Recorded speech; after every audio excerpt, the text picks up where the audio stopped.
Hello everyone, this is Cookies, and I've got a new turn of skids. Let's go ahead and read the messages. The way to cope with bad skills is just never to look at them. Okay, I'm setting up for a big push for Marverni's throne. Hopefully no one notices. I'm just waiting for Mekone to go on top of my throne when they do figure it out.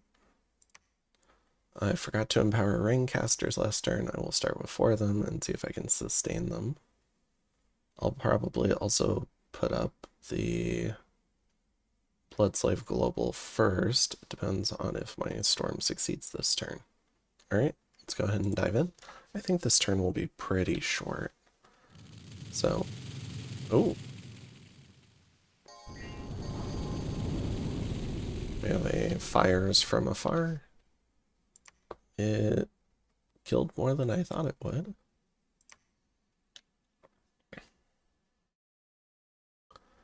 Then the barbarians are on the move. Marverni tries to free his capital from the great troglodyte invasion.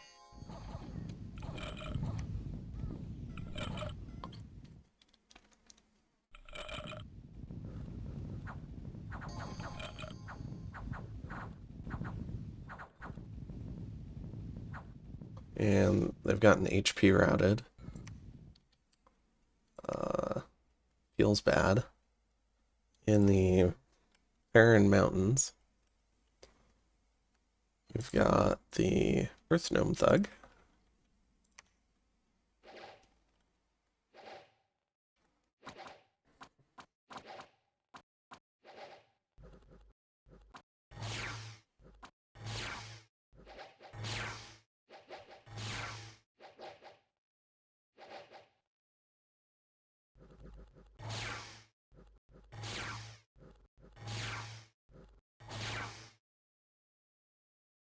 All right. Let's see, in Toledo, let's see, we've got an Effer. Shouldn't have any problems here.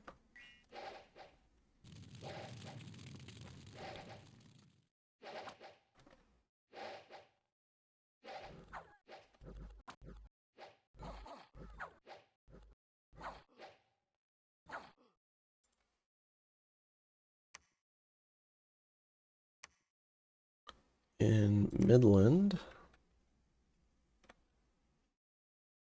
got a Milcart. Final countdown. Ooh, profit.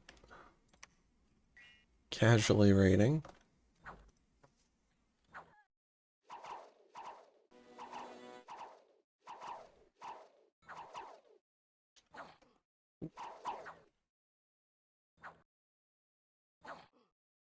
All right. Let's see, I think that was here.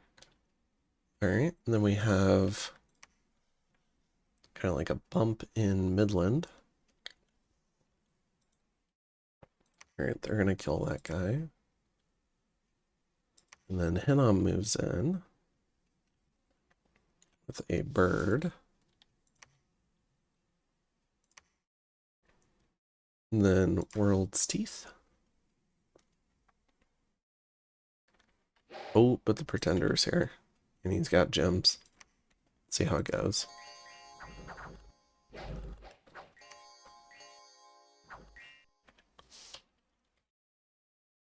So we've got Soul Vortex and Body Ethereal. Kind of hard to see this one.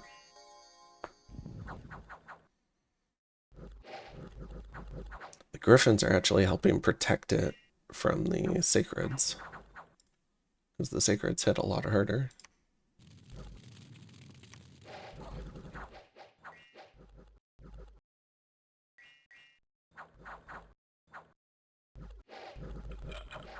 Oh, Rigor Mortis.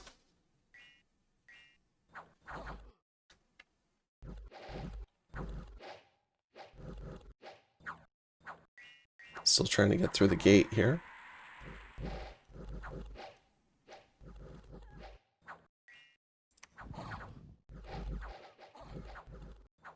Big Blade Wind.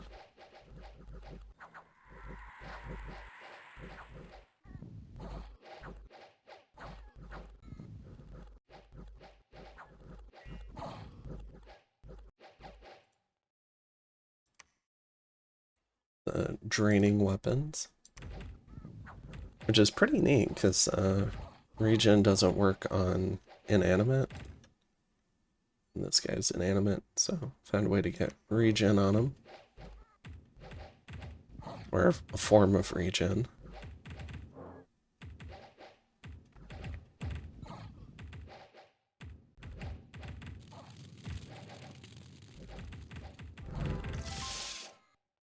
Or that could be the soul vortex and I'm just being stupid. I think I'm just being stupid.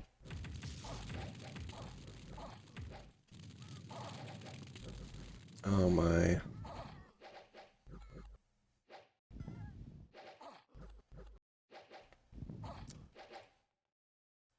Yeah, like 3 life for lives or some leech casters.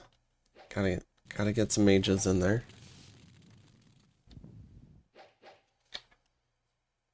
Now, granted, that would be 3 life for lives that actually targeted the pretender.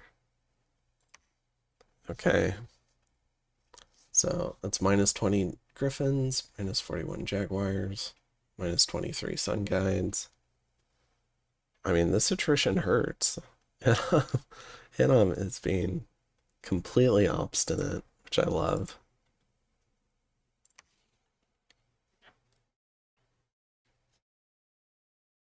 We got a bunch of barbarians.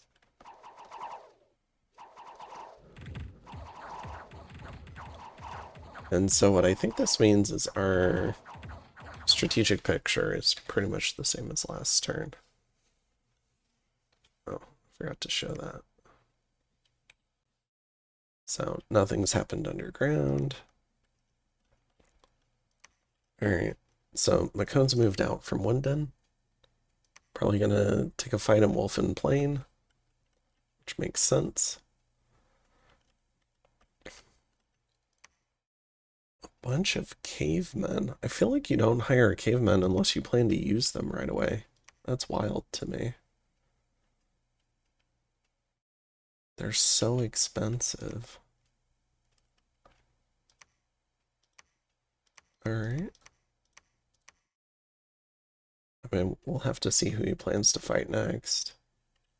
Looks like there's still more progress to be made here.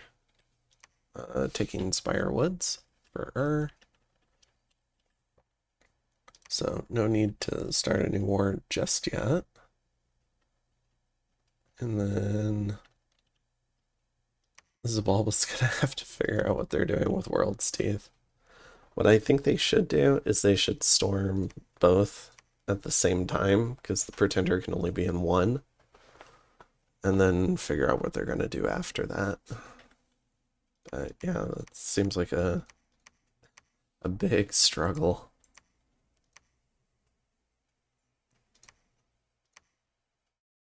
A lot of good sites in here. Alright. So let's go ahead and take a quick look at the graphs. Alright, so we've got Xibalba out in front on provinces, followed by Mekone, and Berytos. Xibalba and out in front on forts. Is still out in front on income. And Xibalba for gem income. Xibalba and Berytos for blood. Research is Berytos still by a mile, although has been separating from the rest of the pack. For Dominion, we've got Xibalba and and then for army size, we've got and Xibalba. So, yeah, I mean, very little has changed. I was kind of expecting Berytos to storm here, because I thought they had it cracked last turn. So we'll see if they end up deciding to do that, or if they ping, or what they're doing. Looks like they've rolled out a Wraith Lord. That said, I think they could be raiding this interior a lot harder. They could have Hinnom under siege. They should have all the tools right now that they need to kill a Melkart. And then, yeah, we'll just have to wait for the Mekone Fomoria war to work itself out. Mekone should have a large resource advantage unless something changes, like declaring on them. And we'll see if Xibalba can figure out Stonetroll's defenses and get these last few thrones. He's got, I guess he's got it under siege now. So all 3 thrones that he needs to win are under siege, at least. Siege chaff is on the way.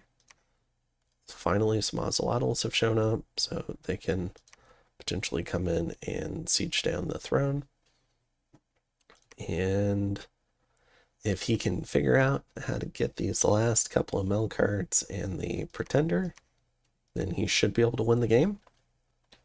Fomoria is distracted with Mekone.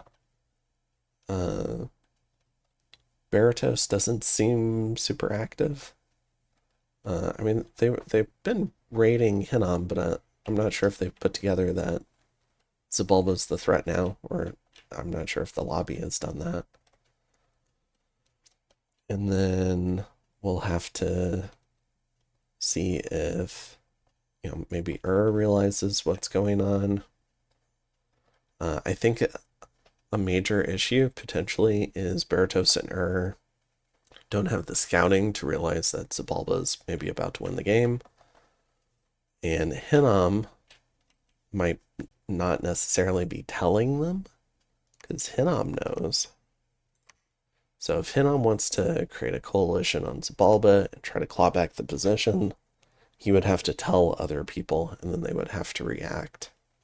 So we'll see how it goes. We might be a couple of turns away from a Xibalba win, but they've got to figure out Hinnom, and they've got to prevent themselves from getting aggressively coalitioned. So we'll see how that goes.